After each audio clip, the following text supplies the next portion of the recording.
Embroidery machine ఉండి కొన్ని works తెలిసో తెలియకో చేసే మిస్టేక్ వల్ల చాలా ప్రాబ్లమ్స్ అనేది ఒక్కొక్కసారి ఫేస్ చేయాల్సి వస్తుంది. అలాంటప్పుడు మనం ఏం చేయాలి, ఏం జాగ్రత్తలు తీసుకోవాలన్న విషయాల గురించి ఇప్పుడు ఒకసారి నేను చెప్తాను.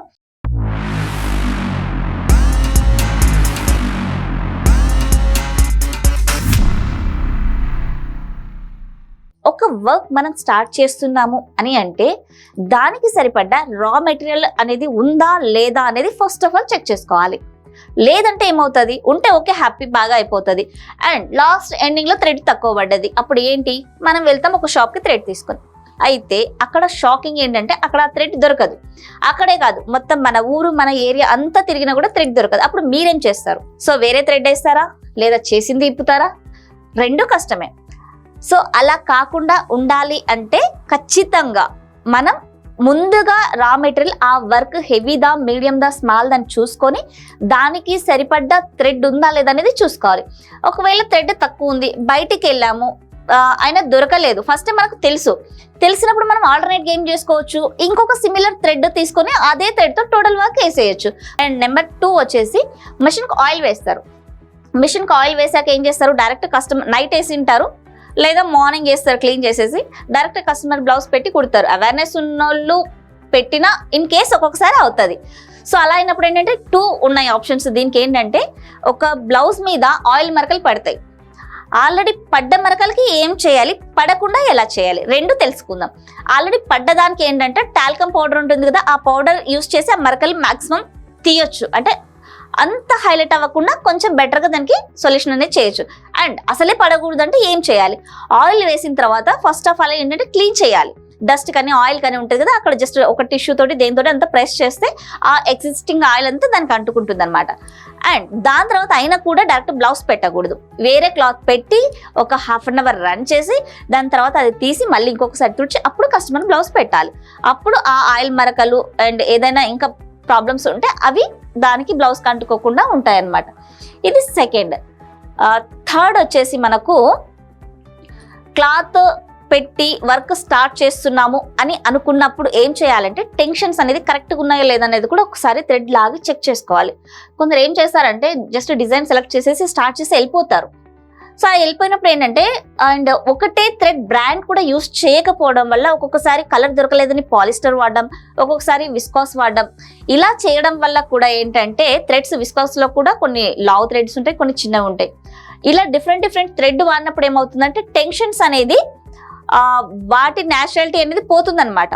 సో మనము ఎవ్రీ థ్రెడ్ పెట్టినప్పుడు ఒక్కొక్కసారి చెక్ చేసుకోవాలంటే టెన్షన్ ఫ్రీగా వస్తుందా లూజ్ వస్తుందా అని చూసుకొని మనం స్టార్ట్ చేస్తే కరెక్ట్ ఉంటుంది. లేదు అంటే ఆ కరెక్ట్ ఉంటుందని ఏదో పెట్టేసి వెళ్ళిపోయాం అనుకోండి, మనం అలా వెళ్ళేసి ఇలా వచ్చే లోపల లేదా థ్రెడ్ ఫుల్ లూజ్ వస్తుంది, పైకి మొత్తం కుచ్చులాగా వచ్చేస్తుంది. లేదు కంప్లీట్గా బాబిన్ థ్రెడ్ పైకి వస్తుంది, పైన టైట్ ఎక్కువ ఉంది అనుకోండి, బాబిన్ థ్రెడ్ మొత్తం పైకి వస్తుంటుంది.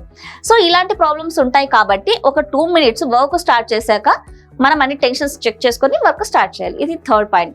ఫోర్త్ వచ్చేసి ఏంటంటే అనుకోకుండా టెన్షన్స్ ఒక మధ్యలో ఏదైనా లూజ్ అయ్యాయి, క్లాత్ మొత్తం కింద స్ట్రక్ అయింది. కింద స్ట్రక్ అయినప్పుడు ఏమవుతుంది, ఒక్కొక్కసారి బ్లౌజ్ కూడా చినిగిపోయే ఛాన్సెస్ ఉంటాయి.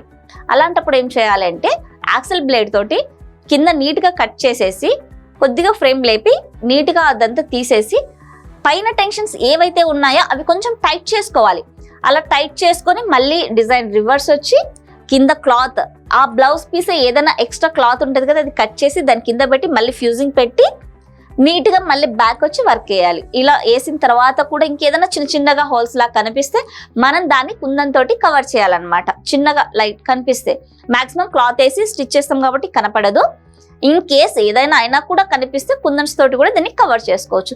ఇది ఒక ఆప్షన్ అనమాట. అండ్ ఇంకొకటి ముఖ్యమైన పాయింట్ అండి, ఇది ప్రతి ఒక్కరు ఖచ్చితంగా గుర్తుకు పెట్టుకోవాల్సిన విషయము. అదేంటంటే ఇప్పుడు ఒక కస్టమర్ మనకు వచ్చి 2 daysలో వర్క్ ఇవ్వాలి అనేసి ఇస్తారు. బట్ మనం 2 days అని కమిట్మెంట్ తీసుకోకూడదు, ఖచ్చితంగా 4 days అని తీసుకోవాలి. 4 days ఎందుకు తీసుకోవాలి, నేను ఇస్తాను, నాకు ఫ్రీగానే ఉన్నాయి, నాకు వర్క్ లేదు, ఈ రోజుకి ఇచ్చేస్తాను నేను అని అనుకుంటారు. కాకపోతే అలాంటి సిచ్యువేషన్లో మనకి అనుకోని ఎఫెక్టివ్ ఏదైనా ఒకటి మనం ఖచ్చితంగా బయటకు వెళ్ళడమో, ఏదో ఇంకో ఎమర్జెన్సీ వర్క్ పడ్డమో, లేదా ఇంకేదైనా అవ్వని సిచ్యువేషన్ రావడమో ఇలా జరుగుతుంది. సో ఇలా జరిగినప్పుడు ఏంటంటే మన మాట అనేది కస్టమర్ దగ్గర పోతుంది. అలా పోకూడదు, మన ఇచ్చిన మాట మీద మనం ఉండాలి. కొంచెం కస్టమర్ కరెక్ట్గా ఇవ్వాలి అంటే మీరు కొంచెం ముందుగా చెప్పుకుంటే డేట్, సో ఇన్ కేస్ అనివార్య కారణాల వల్ల ఏదైనా ఒక 2 days లేట్ అయినా 1 day లేట్ అయినా కూడా మీరు దీన్ని కవర్ చేసి ఇవ్వచ్చు. అరే కస్టమర్ వెళ్ళిపోతారు కదా, ఈ 1 dayనే కావాలన్నారు అలాంటి వెళ్ళనివ్వండి, వెళ్ళే వాళ్ళు వెళ్తారు వచ్చే వాళ్ళు వెళ్తారు, వాళ్ళ మీదే డిపెండ్ అయ్యి అయితే బిజినెస్ లేదు కదా. సో కాబట్టి ఇది ఏంటంటే మన వాల్యూస్ అనేది ఇప్పుడు ఒక కస్టమర్కి మనం ఇవ్వకపోయే వరకు వాళ్ళు చాలా మందికి చెప్పుకుంటారు కదా ఇలా ఇవ్వలేదు టైంకి అనేసి. సో అలా బ్యాడ్ అయ్యేదానికంటే ఫస్టే కస్టమర్కి స్ట్రిక్ట్గా చెప్పేసి వాళ్ళకు మీరు ఇన్ టైంలో ఇచ్చేలా ప్లాన్ చేసుకుంటే బెటర్ అనేసి నా సజెషన్. అండ్ ఇలాంటి ప్రాబ్లమ్స్ మీకు ఇవి కాకుండా ఇంకా ఏవైనా మీరు ఒకవేళ ఫేస్ చేసినట్లయితే అవి కామెంట్ చేయండి, వాటి గురించి కూడా నేను వీడియోస్ చేస్తాను అండ్ అవి కూడా మీకు చాలా యూస్ఫుల్ అవుతాయి. సో ఈ వీడియో మీకు నచ్చినట్లయితే తప్పకుండా ఛానల్ని అండ్ మొట్టమొదటిసారిగా చూస్తున్నట్లయితే సబ్స్క్రైబ్ చేసుకుంటే నేను చేసే మరిన్ని అప్డేటెడ్ వీడియోస్ మీరు చూడడానికి అవకాశం ఉంటుంది. సో చూసారు కదండి, ఇది ఇవాల్టి వీడియో. హల్టీ దెన్ స్టే ట్యూన్డ్. నేను మీ మహాలక్ష్మి.